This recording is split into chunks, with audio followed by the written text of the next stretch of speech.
Assalamualaikum warahmatullahi wabarakatuh. Halo gengs, perkenalkan kami dari kelompok PKWU, kelompok 2. Di sini kami ingin mewawancarai tempat penjual ikan di daerah Bekasi.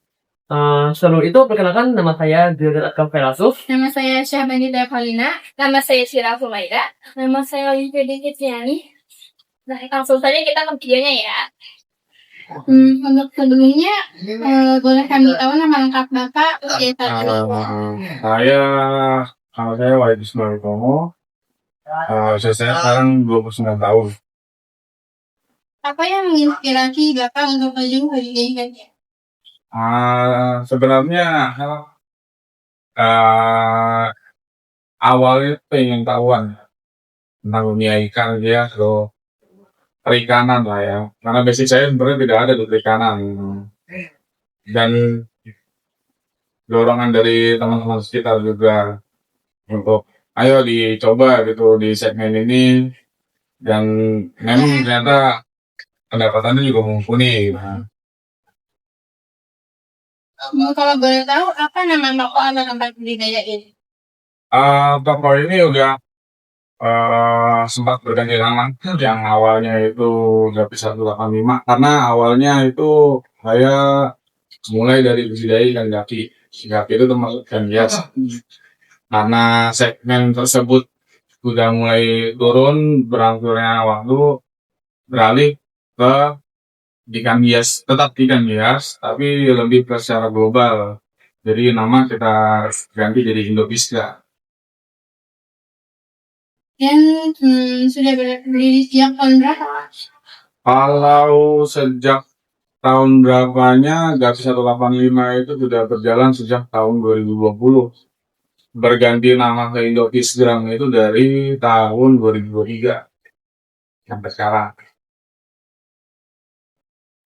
Bahan dan alat apa aja yang paling wajib ada untuk memulai budidaya ini? Nah, kalau untuk budidaya ikan hias, kita harus balik lagi kenali dulu ikan hias apa yang ingin kita pelihara, yang ingin kita budidaya, itu harus kita pahami dulu. Baru nanti di situ kita tahu kebutuhannya dia, atau hanya sekedar aerator saja, gelembung saja cukup, atau memang harus ada filtrasi dengan pompa. Jadi semua kebutuhan itu ditentukan dari jenis ikan yang mau dibudidayakan. Kalau untuk di sini, saya hanya pakai sistem aerator saja, pakai biofoam. Ya, pakai pompa lagi. Bisa diceritakan sedikit nggak rahasia sukses teknik budidayanya? Rahasia sukses teknik budidaya, sebenarnya paling simpelnya itu harus tekun. Karena yang namanya usaha pasti nggak mungkin jauh dari kata gagal. Gagal pasti ada. Tinggal bagaimana kitanya mau menghadapi kegagalan itu dengan berhenti atau dengan mengevaluasi dan berkembang lagi dengan lebih baik. Di sekian banyak koleksi, kita pilih salah satu jenis ikan yang paling ikonik. Dan menurut kita yang paling ikonik itu ini. Ini nama ikannya apa ya, Mas? Lele belang lah pokoknya. Apa saja ciri khas dari ikan ini yang membuatnya spesial? Ciri fisiknya, jadi rata-rata ikan yang berbase body warna putih itu cenderung albino.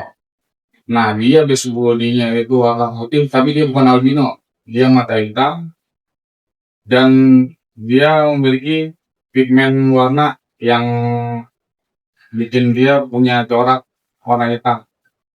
Beda dengan lele pada umumnya. Biasanya siapa saja yang membeli ikan ini? Apakah perorangan, koleksi, atau jual lagi ke toko-toko lain?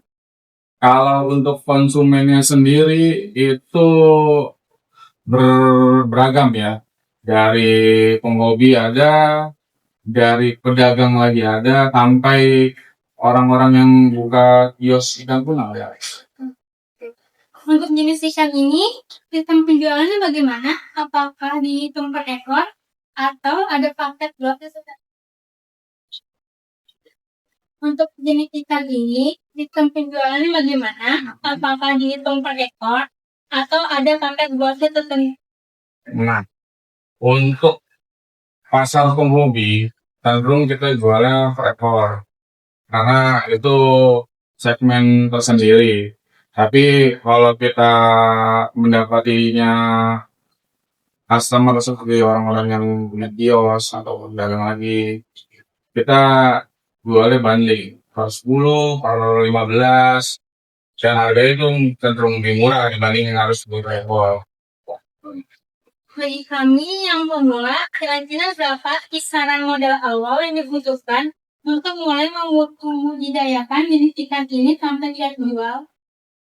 Untuk modal budidaya ya, itu relatif karena budidaya itu nggak selalu harus akuarium, nggak selalu harus media filtrasi apa segala macam. Jadi balik lagi ke niatan awal mau budidaya, lalu disesuaikan juga budget berapapun sebenarnya bisa menyesuaikan. Kalau dipatoknya misalkan harus pakai akuarium, ya mungkin di rent sekitar 1 juta sampai 2 juta. Itu udah bisa mulai budidaya. Terima kasih. Terima kasih. Ya, demikianlah kegiatan wawancara kali ini. Semoga dapat memberi manfaat dan pelajaran pada pelajaran berikutnya. Sekian, terima kasih. Wassalamualaikum warahmatullahi wabarakatuh.